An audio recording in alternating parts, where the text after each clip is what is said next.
and welcome. Hello and welcome back to another episode of the Bunch of Nuts podcast. I'm Dan, here with Big Cass. I just like to start the episode off saying, Broncos Nation, let's ride. 1-0 in the preseason, baby. It's not a phrase, it's a lifestyle, but this is an Ohio State podcast, but I'm just really excited for the season. This weekend, Cass, it was like a warm-up watching 4 football games in a row on NFL Network.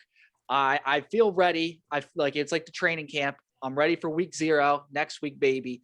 Buckeyes are in training camp, and I guess the big news this week is the unfortunate and just the devastating injury to Evan Pryor, man. It stinks because he looked so good in the spring. Yeah, he did, and it stinks, but it's a game of football. It's 100% guaranteed injury. I mean, to a team. I'm not saying like a player's 100% to get hurt. I mean, I went 4 years. Well, I can't say that. I can't because I got hurt my senior year. I mean, even the great Tom Brady tore his ACL. It's impossible to not get injured. I think that's an accurate stat, Cass. Yeah, I mean, I kind of stole it from Dear Posey from 97.1 tonight, but that's okay.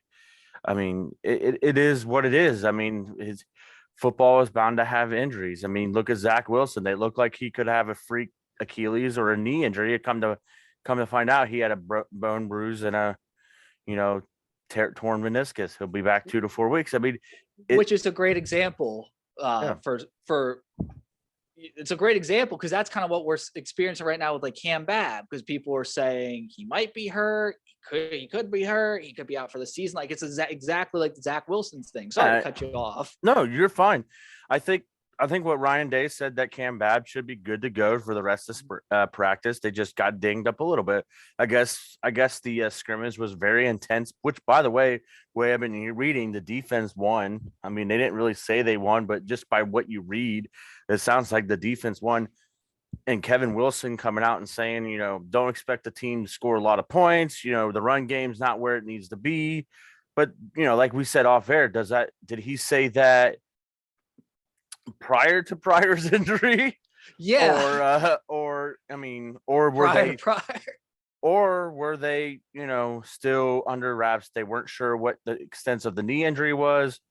Someone's got to check the timestamp on that, because like it's because if you look at it both ways, because if it's prior to Pryor's injury, then I might be a little concerned, because it might mean our running back game isn't like our run game isn't there. Maybe our offensive line is not getting the push. Maybe we're not hitting the holes correctly. There might be a disconnect under center.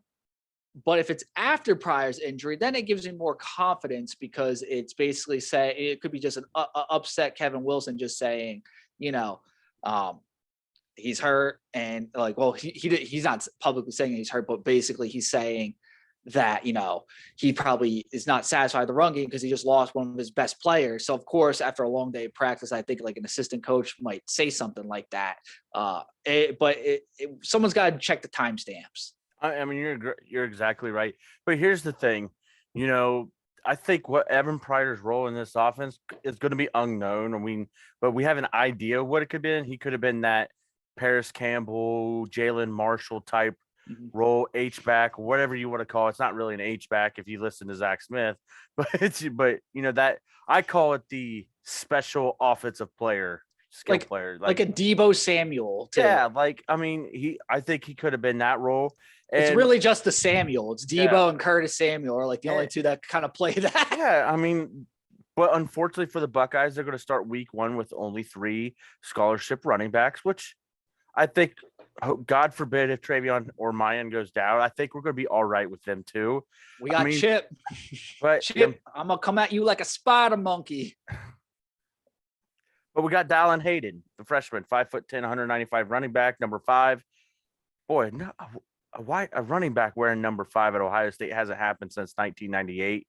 It just feels right. Like, that's how you know he's going to be good too. If he's already there wearing 5, he's luckily for a guy like Dallin Hayden, I feel like his skill set's almost similar enough to what Evan Pryor's is, that he's going to get an opportunity. So my thing is, now, hear me out. I said this to a buddy of mine, and nobody's thinking about this. This could open up a door for Emeka Egbuka to play in that role. Think about how explosive he was in the kicking game. I thought of that too, Cass. I mean, and that will help Julian Fleming get on the field. Also, I mean, is there enough footballs to go around with all these guys? I mean, eventually, here's my thought, and I'm stealing DeVere Posey's thing again. If you think about it, we went into the season last year with a three-headed monster, right? With Master Teague, Mayan Williams, and Travion Henderson. The explosiveness of Travion Henderson put Master Teague on the back burner. Mm-hmm. I feel like that's what was going to happen anyways with Evan Pryor. I feel like Evan Pryor was going to feel that kickoff role, get in the kickoff. I feel like he was going to play kickoff. You got to have him back there to get him on the field. But Hayden can return kicks too. Yeah. He would, like, if you watch his highlight tape in high school, he's a really good kick returner and everything. So it's unfortunate for my guy Pryor, but Hayden could be the truth. But like I said, Chip, the linebacker, just Chip, I forgot his last name. He used to be used to be the running back at Arizona State. Had, around like almost 700 yards in his career, 10 rushing touchdowns. He's a good player, Cass. I think honestly, like, he's like basically having like Mayan Williams, like a guy like a not Mayan Williams pedigree, but a really good running back just at your linebacker position. Oh, and Steel Chambers too. So worst case, God forbid. And this is like, I tweeted just at the highlights of Chip today, just because I was like, okay, who do we got besides Hayden, just in case? Because honestly, having three backs is still not enough, in my opinion. Maybe Mitch Rossi will get some touches because he's a fullback. That could be interesting. I think maybe we'll just use Stroud in the running a little more, take away some touches. But Chip can easily slide over the back, running back, and then Steel Chambers too could play some running back. And then, like you said, Emeka Egbuka, I think that totally makes sense now that I think about it, because they could just move. They could basically use Emeka Egbuka like they would have Evan Pryor, except I think it might work better because Emeka Egbuka is going to be more pass oriented, but he can also take the same handoffs that Pryor would. So I think, honestly, Cass, that could work in our favor if they use it correctly. Yeah, I think it would be I think it's going to be interesting to see what the Buckeyes do. I still think it's going to be Mayan and I think it's going to be Mayan and Travion all the way. So it's going to be definitely interesting to do. A lot of news. Again, we talked about Kamryn Babb, Blocko, worst best kept secret in Ohio State football this year. We all knew it was going to Kamryn Babb. No one deserved it more than Kamryn Babb. I mean, was there really any other option? I thought, and I threw a couple names: Cam Brown, Josh Proctor, Trotta Mitchell, even Zach Harrison, but more fitting for Kamryn Babb. He's battled through the most. Like Cam Brown obviously had the torn Achilles, Proctor the broken leg, Taraja just battled through bad position coaches, and then Zach Harrison that comes to my next point. We talked about Kamryn Babb, get the block up, blah blah blah, because it really isn't surprising. Last year it was surprising with Darren Mumford when you had Haskell Garrett, Chris Olave, so many guys that could have wore Blocko last year. This year it was an easy. We knew it was Kamryn Babb, but interesting enough, Ryan Day announced the 6 captains: Tyler Friday, Court Williams, CJ Stroud, Cade Stover, Tommy Eichenberg, and I'm missing one, ain't I? Court Williams, right? I said Court Williams. There was 3 on offense, 3 on defense. Cam Babb, Stroud, Cade Stover, Eichenberg. Cam Babb was who I was missing. Cam Babb was who I'm missing. Interesting enough, Zach Harrison and Trotta Mitchell seem to have been replaced by Tommy Eichenberg, Tyler Friday, if you look at it that way. Cade Stover, I figured just the way the offseason he was having, he was going to be a captain. But the two surprising, the one that was real surprising to me was Court Williams. I love it. I think that's from Jim Knowles himself too, because I think Court Williams is a guy who would thrive in a Jim Knowles defense. But it's weird that, and not very often, I asked Jamie Sumner this, our good buddy, who's in our intro, by the way. I asked him, I was like, how often has it happened that a captain from the previous year was not a captain the next year? That's a rarity. Interesting. And Terada, and two of them are on this year, Terada Mitchell and Zach Harrison. It's interesting. I'll have to really go look back in the history of Ohio State and see what the answer is. It's interesting. I don't think it's a slight at them, though. I think it's a testament to what the other guys have done. I think because the work of a guy like Cade Stover, who's put into the program, even Tyler Friday, who's always been a good player for the Buckeyes when he's seen the field for the most part. And I think he's going to have a good year for us too, honestly, Cass.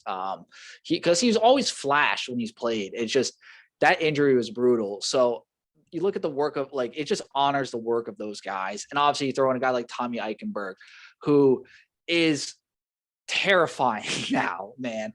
You saw the hit today he put in on that guy in practice.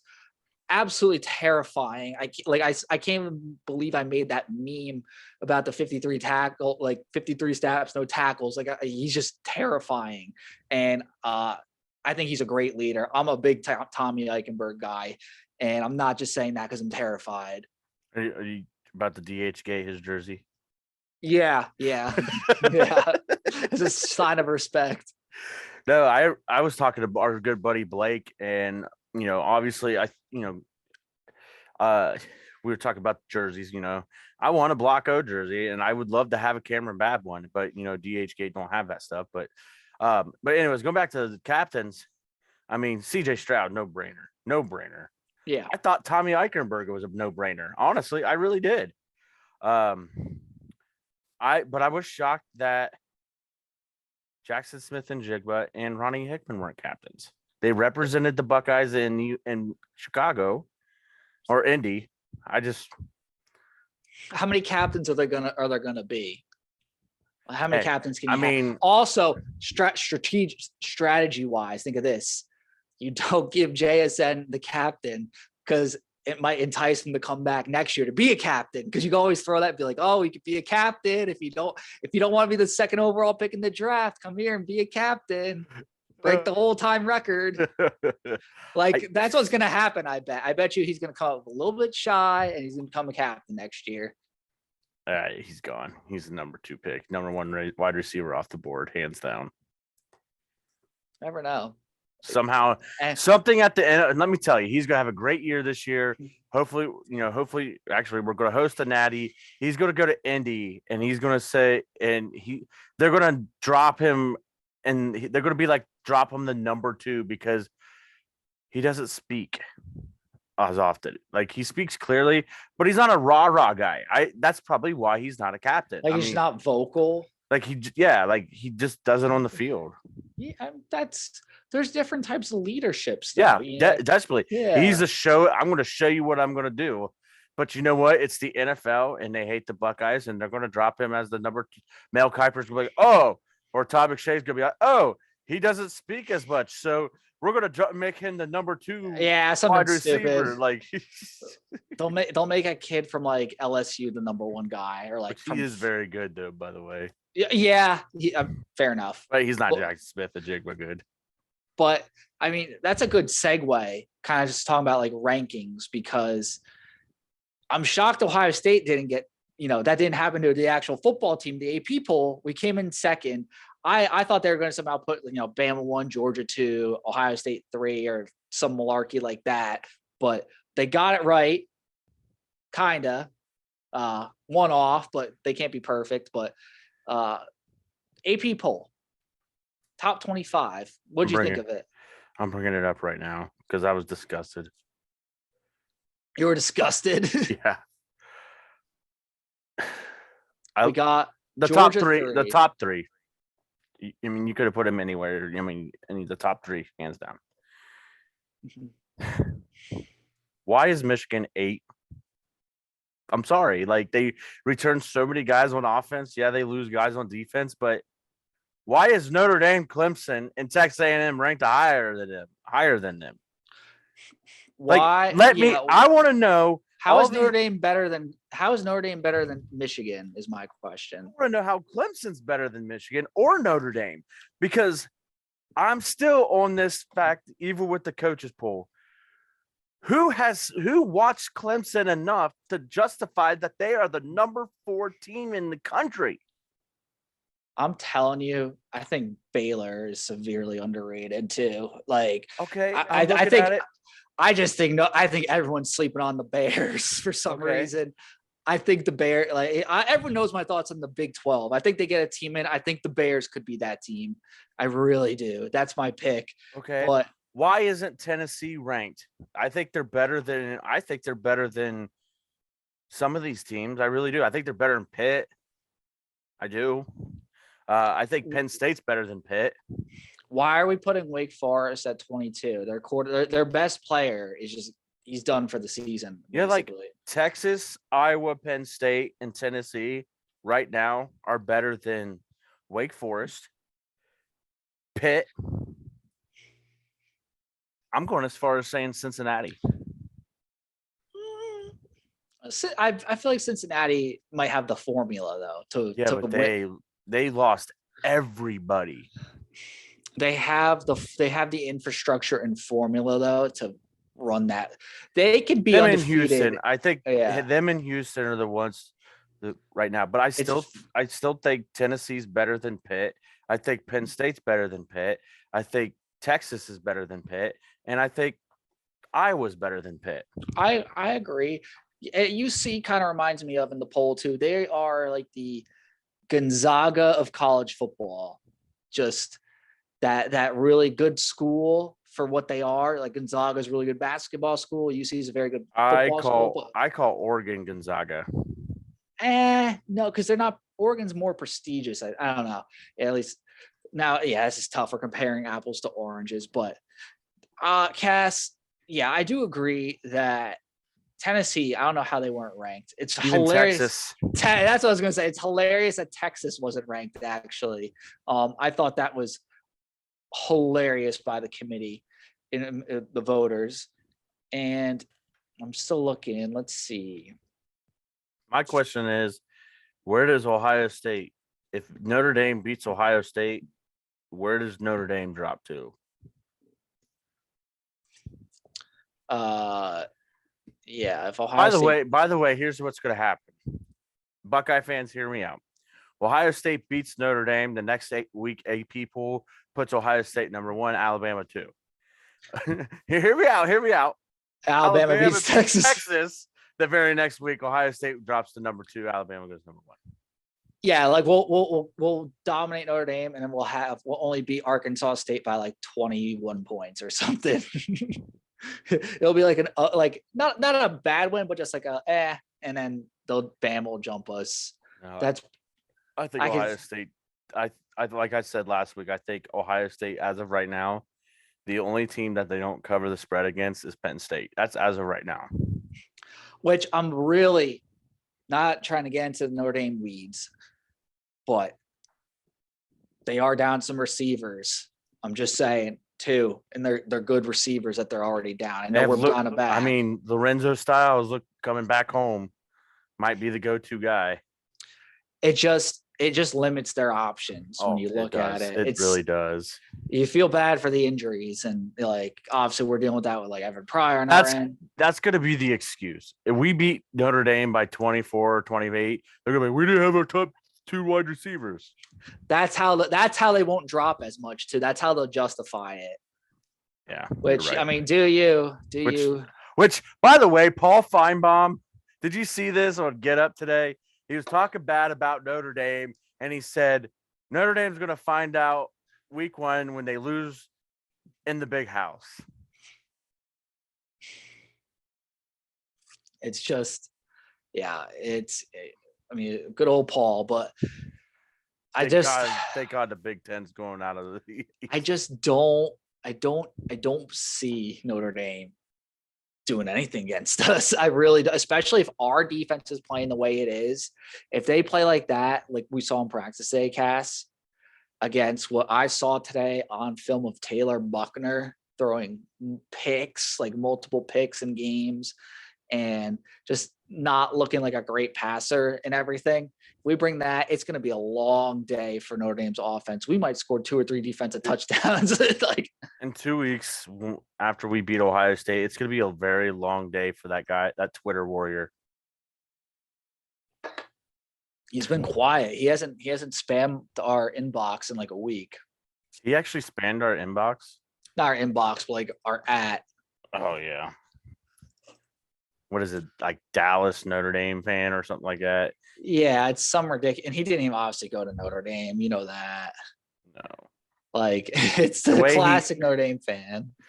Yeah, I mean, I can't wait to hand a Notre Dame fan a Bud Light.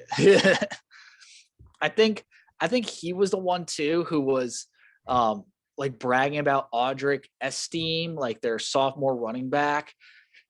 And the dude has had only like 6 carries in his career. And he's like, Ohio State's gonna have to tackle this. And they clearly have not seen like what Master Teague looked like, who's way more yoked than Audric Esteen or whatever. And by the way, Master Teague ran someone over. Now he's hurt, of course, but Master Teague plowed over that dude on the Steelers. And it was the greatest highlight of training camp I've ever seen, in my opinion. Yeah. By the way, Road to Glory and Dynasty Mode are coming back to NCAA football. Well, EA Sports College football next year. Can't wait to spend your whole August as the offensive coordinator, or no, as the head coach at Utah State. Dude, real men, I think we all agree. I want to play as Ohio State in that game, but it wouldn't be a challenge. I'll have 2 dynasties. I'll have one with Ohio State where I just rule everybody, and then I'll have one as a head coach. I'm going to Appalachian State. I'm taking the Bobcats, baby. The Ohio Bobcats. I'm taking Appalachian State, and then when I get hired on another school, I'll do Hawaii. Those will be the 2 schools. And then from there, I'll go to Ohio State, but I have to win national championships. Speaking of Hawaii, so before we go into our next segment, which is we're going to predict the college football playoff. Oh no, we're going to do the Big Ten. We're going to predict predict the Big Ten. Yeah. So the Morning Juice, they had Jensen Lewis in for Bobby Carpenter. Yeah. And they were talking about this morning, we're a week and a half away from week 0, everybody. I can't wait till all eyes are on Hawaii and Vanderbilt. Bro, I got my Rainbow Warriors hat, baby. I'm ready. Jensen Lewis said, do you believe that 2 people voted Vanderbilt to win the SEC?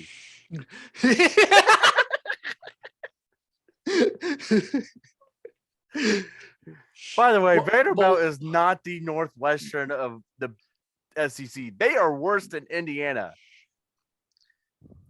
I kind of want to bet on that. Like, just what if it happens? The odds on that are probably so bad.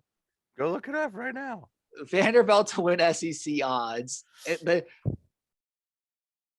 There's like one thing certain.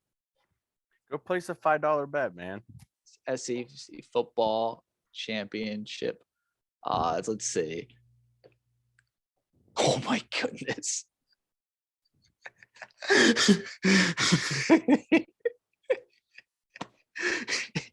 It's plus 100,000.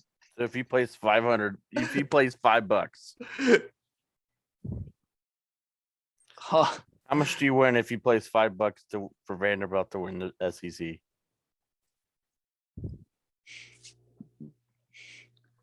That's a lot of money. How much is it?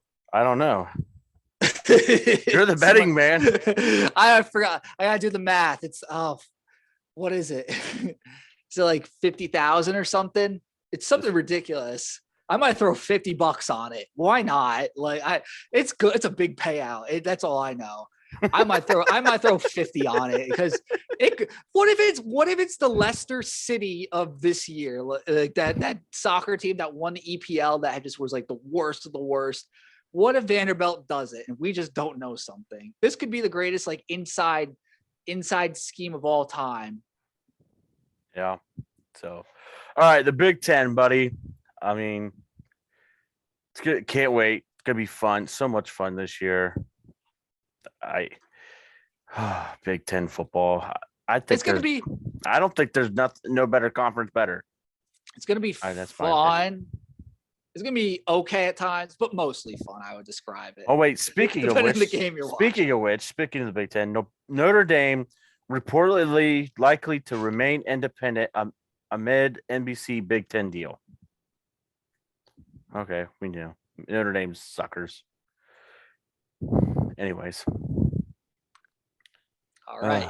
So how are we gonna rank the Big Ten? let's just do how we're gonna rank from East to West? 6, well 7, right? 7. 7 to 1 in each division, and who's going to Indy? Okay. Obviously, I mean, all right. Let's do it. Me for the East, the Big Ten East. I have Indiana coming at number 7. I don't think they're going to be that good this year. I think they lose to Cincinnati. I think they're going to win maybe 1 or 2 Big Ten games. I got them going 4-8 at tops, 3-9 overall. Tom Allen gets fired at the end of the year. I like it. Coming at number 6, I think they'll be better than what people think, but not quite there yet. I think they're going to be around 6-6, 5-7, but I got Rutgers. Fair. Okay. Coming at number, is it 5 now? 5. You're at 5. I got a little surprise here. I have Michigan State coming at number 5 at 7-5. I can see the regression. But they're going to be tied. It's like a tie. That's a 5. Like it's going to be tied because Maryland's also going to be 7-5. Okay. Yeah, I see that. Does Maryland get the head-to-head? Yes. That okay. I like it. Coming in at number 3, because it'll be number 3 now, right? Yeah. Michigan. I do. I have them losing to Penn State. And Ohio State. I think they go 10-2, 9-3. I do think they beat Sparty. And of course, number 2, I have Penn State. I think they drop 2 games, either against Michigan or Michigan and Penn State are going to be like one. It's like a 2A, 2B type of thing, just like I have Michigan State, Maryland. I just can't right now. It's like a coin flip for me who's going to win between the two, but they're obviously both going to lose to Ohio State because I think Ohio State goes undefeated and they win the East. But Penn State and Michigan right now, I have them as a flip flop. Like who's going to be like one of them is going to go. I think one of them goes 11-1, and the other one goes 10-2. I really like Penn State this year. I really do. I like that's it, my Cass. that's my Big Ten East. I like it. For me, I have obviously number 7. I got Indiana. They're just gonna be so bad, bro. they've fallen a long ways since the Michael Penix era. That was now in Washington. Yeah, it was that was the height of that program. They have fallen to 7. They are they were not the rightful Big Ten East champs. No. They've fallen since. But number 6, I got Maryland. I just don't think they're good. I think obviously they have the better one of the best players and baby Tua's brother, but there's not a good team still. I got 6 Rutgers. I think this is the year Greg puts on a show. They've seemed a lot better when I watch way too much Rutgers football, and I think they actually have an offense. They're running stuff. They have like a goals and objectives, and they've had a couple of years to get some players in. So maybe they have some players this year. I think potentially some breakout guys. Then number 4, I have Michigan State because they're gonna lose to obviously Ohio State, and I think probably Michigan or Penn State. They're good to always lose 2 of those typically. I think. So you're higher on them than I am. Slightly higher. I have them at 4. You have them at like 5. I have them and Maryland are like I said, like the Maryland flip flop thingy. Like I have Penn State and Michigan. I got Penn State 3. I could see them being, 10-2, like a Fiesta Bowl year or something like that. I got them number 3. And then I have Ohio State. No, not Ohio. Michigan 2. Michigan 2. And Ohio State, obviously, number 1. Yeah. Big Ten East. I think the Big Ten East was easier for me than the Big Ten West. Big Ten West, I'm going with a surprise at number 7. Throw a dart. I'm going Purdue. I like it. I don't know what their had 'em record's low- going to be, but I have them low on mine, but I do agree. but I also have Northwestern as number 6. It's tough for me. I'm going to Illinois at number 5. I'm going Minnesota at 4. I'm going Iowa at 3. Nebraska 2, Wisconsin 1. I really like Nebraska this year. I really do. DeColdis Crawford might be a good Heisman bet. I don't DeColdis Crawford, the receiver. I might just throw a Heisman bet on him. But yeah, I like your order, Cass. I got number 7. It's tough. I guess, yeah, I got Northwestern. No. Give me Illinois at 7, actually. Yeah, give me Illinois, at 7. Purdue, and Northwestern were the ones where like, okay, I could put them anywhere in the bottom 3. I'll probably put Illinois. Yeah, Illinois at 7. Purdue at 6, because they got O'Connell, but I thought David Bell was like that. Who's their best player? I think they fall back a little bit. And then I got Northwestern 5. I respect, because they have a good culture there. I respect their culture. I think me too. They're too prideful, I think, to be anything less than 5 at this point. With the program that they run over there. So number 4, Minnesota. Yeah, I'm going to go Minnesota there. It just seems like a safe spot for number 4, like for the most part. I got number 3, Nebraska. I think 3 is obtainable in the Big Ten West. I don't think Scott Frost probably is done after, even if he finishes 3. I would say, I don't know. That's tough call. I think if he makes the bowl game, if he makes a good bowl game like the Citrus Bowl or something, he's staying. 3 is like the line of, it's tough. You're cutting hairs there. Like he could go, he could stay, but I think that's like obtainable. I think they have a good roster. I got number 2. I got Iowa, just because they punt. I don't know. It's Iowa. I think that just seems like a safe pick for them with the team they had last year. And then obviously number 1, Wisconsin, Braylon Allen. Their team's loaded. I think they could be similar to the 2019 Wisconsin team. I think if they play it to that level, they could be a really good Big Ten West champion for Ohio State to play. Yeah, I like it. So, all right, New Year's 6 college football playoff bowl prediction. All right. Obviously, we had Ohio State winning the Big Ten, which I think that gets them in the Fiesta Bowl, because I think all in all, if Alabama wins the SEC, they're going to get the number 1 seed and they're going to choose to go to Atlanta.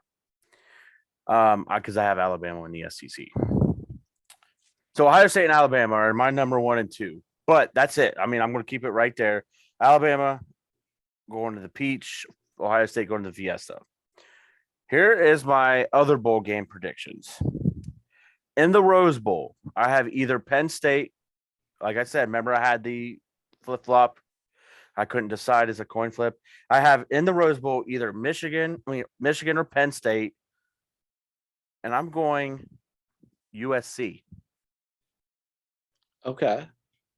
Hear me out. Save this for later.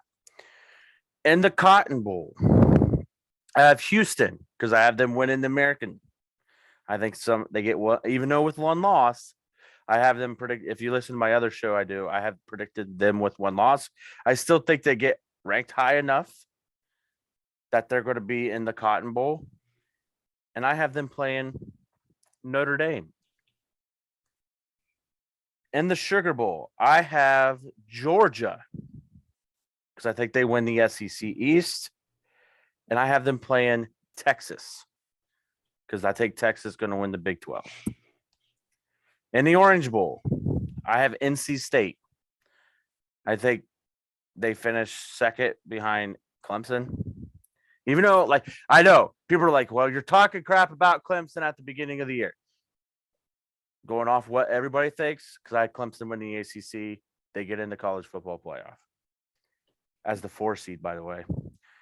And NC State's going to take on, and they're going to play Penn State or Michigan. I think one of those two, whoever finishes, you know what I mean? Those are my New Year's Six Bowl. By the way, my college football playoff, Clemson, number 4, playing Alabama in the Peach, and Utah, number 3, taking on the Buckeyes in the Fiesta. I love it, Cass. You went into way too good of detail because I didn't even realize you were going to map out the bowl games. I was just going to give you I'm going to do it. I'm just going to give my top New Year's Six teams. I think these teams will play for New Year's Six bowls. I just order them, however, because it goes into by the conference and everything. There's so many shifting parts. It's just so tough to sort, in my opinion. But Cass, great job. You clearly did it. New Year's Six teams though that will play New Year's Six games. I got who we got here? USC, Michigan. No. That's Rose Bowl right there. That has to be. No, actually, USC. If USC and Michigan are playing each other in a bowl game, it has to be the Rose Bowl. Could we have USC Notre Dame? Yes, because according to CBS, oh no, that's Clemson Notre Dame. You could have. I don't know if it'd be in the Cotton Bowl probably. If we have a USC Notre Dame Rose Bowl, that could work, I think. But yeah, okay. I doubt it, but that could be interesting. I think those are the New Year's Six worthy teams. I got who else? Oklahoma, A&M, and Utah. So Oklahoma A&M would be in the Sugar. Utah, if they win the SEC, if they win the Pac-12, they're back in the Rose. Okay. So I could see USC going to the Cotton versus Notre Dame. And then how many New Year's Six spots I got left? So you still have all 4 college football playoff, I'm assuming, right? Yeah. So you have Notre Dame versus USC in the Cotton. I'm naming the bowl games. You have Utah versus Michigan in the Rose.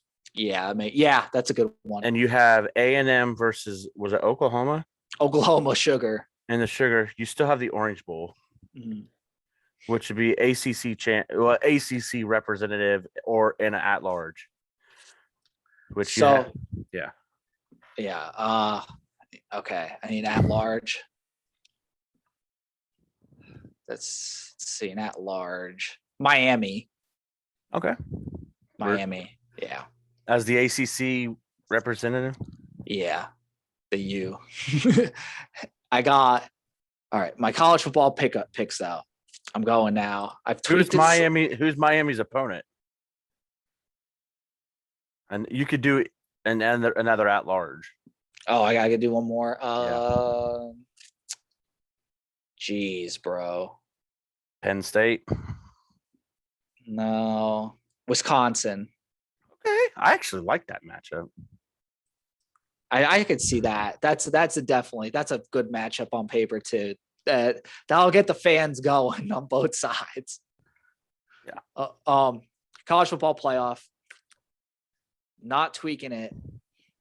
I'm going with Ohio State and Michigan and Bama and Georgia. It's the two super conferences are getting both teams in. That's my prediction. Oh, so you have Michigan. So you need another Rose Bowl team. Yeah. Wow. I'm going with it. I think that's my prediction. Two at-large, like two teams from two conferences. So I want to put doing Baylor. I would put Baylor, but I do think like I could see that happening over Baylor getting in. Baylor's a New Year's Six team. I forgot about them. So okay, you could put Oklahoma versus Utah in the Rose then.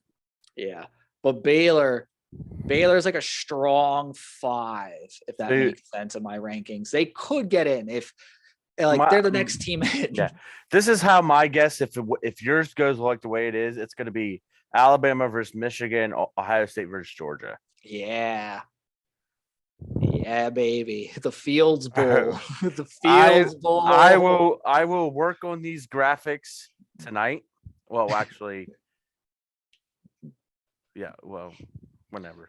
And then Baylor, they should have gotten in. That's going to be the argument. They should have gotten in, but they got screwed. They're gonna win the Big 12. They're gonna win the Big 12 with one loss. Basically. So where do you have Clemson? You didn't have him in a New Year's Six. Cheez-It Bowl or something like that.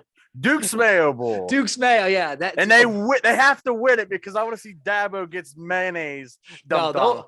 They'll win it, and Dabo will like be crying and be like, "Golly Jux, the power of Christ." And he gets mayo dumped on. He got Cheez-Its dumped on him last year. He's got to get, if they get into the Duke's Mayo Bowl, he's got to get mayonnaise dumped all over him, which they would play a Big Ten team. Penn State. That would be funny. No, it wouldn't be Penn State because Penn State would get like the Tampa Bay Bowl. Iowa. How boring would that game be? That would be so bad. That would be a terrible game. All right, I will try to work on our graphics this week to get our or at least our college football playoff prediction. I would love for Ohio State to get the number 1 seed and say, "Fuck you, Bama. We're going to the Peach Bowl, baby." But Ohio State would be like, and Gene Smith would be like, "No, we're gonna go to the Fiesta Bowl." Why couldn't I hate that we always go to Arizona. I've never been to Arizona personally, so I can't really talk much, but I went to Vegas last year this time. I went to Vegas too. And why do people find Arizona so appealing? Because I went to Vegas. Warm. It's just the desert. It's literally the worst in the heat. So I don't know. I like this area more, or like at least Georgia. It's not as hot. It's like a little humid and stuff. I would prefer Georgia. Georgia's an easy. I could drive to Georgia. So my question to you, Dan, if Notre Dame, so you're saying Notre Dame loses 2 games for them to get in the playoff, because I think if they lose to Ohio State and run the table the rest of the way, they get in. I really do. They're gonna lose to USC. And that's why that's a good question. That's a good question now, because we were talking about that. Would they put Notre Dame in the Rose Bowl with USC? Well, no, you have Utah winning the Pac-12. Never mind. Yeah. I apologize to everyone. I did have to workshop this a little bit because Cass came with just like the facts, and I had to work. This was a mental workshop for me to just put it all out on paper. Cass is going to create the graphic, but dude, USC is going to smack Notre Dame, I think, because it's going to be, well, not smack. It's going to be closer than, it's going to be a good game. It's going to be a good game, actually, but it's basically going to be what Ohio State did it in week 1. It's going to happen at the end of the season, I think. That's my prediction. I'm looking at Notre Dame's schedule here for a second. I think they could lose 3 games and maybe not get a New Year's Six bowl. They have Clemson, Ohio State, and USC. That's where I said, if they lose to Ohio State and run the table, they're in the college football playoff. I think they beat Clemson. They would have to beat USC, and then they get into college football playoff, hands down. USC is going to be good, but it's tough year 1, I think. I think I think it's going to be just almost impossible to be, crack the college football playoff. They got BYU at BYU. That's tough. I thought, you know what? I'm putting BYU over Houston in the Cotton Bowl. I like that, actually. That. Yeah. Has Tate Martell still played for UNLV? I saw today he was a dog groomer or something on Twitter. Yeah. I don't think that was him, but it looked really like him. Boston College at Notre Dame, November 19th. Before USC. Yeah, I'm like the Fighting Jeff Hafleys going to upset Notre Dame at Notre Dame Stadium. The Better Christian Bowl. BC's Better Christians. Yeah. Oh man, I can't wait till the season starts. Me too. I really can't. Me too. I really can't. 18 days. Well, wait. Not 18 days. By the time everybody listens to this, it would be 15 days. Bronny James will be a Buckeye by the time you listen to this. I forgot we're going to talk about that. Let's end the show about Bronny James. Yeah. So remember, in 2020, we asked this question on this podcast. Will Bronny James, what are the odds of Holtman going after this guy? Because obviously, he's comes from a pretty good bloodline. So it turns out that, Ohio State's really actively recruiting him. I don't think he's that good. It doesn't even matter. It's basically USC, I believe, Oregon, and Ohio State. And I think we have the inside track, but somehow, if Duke wants him, he's going to Duke. Yeah, and then that's where I think they should take LeBron James's locker down. That's my opinion. Even though Bronny James is his own person. We get Bryce then. That's good. I'd rather have him. Just imagine if Ohio State got Bronny James, though. And Bright, whatever his name is, Bryson, whatever. And we still failed to make the Sweet 16. No, I would lose it. You think I'm bad now, guys? If that happened, I'd be the worst. If we fail to make the Sweet 16 with this freshman class and next year's freshman class coming in, fire Holtman. You have to. No, he's doing a good job. Right now. Yeah.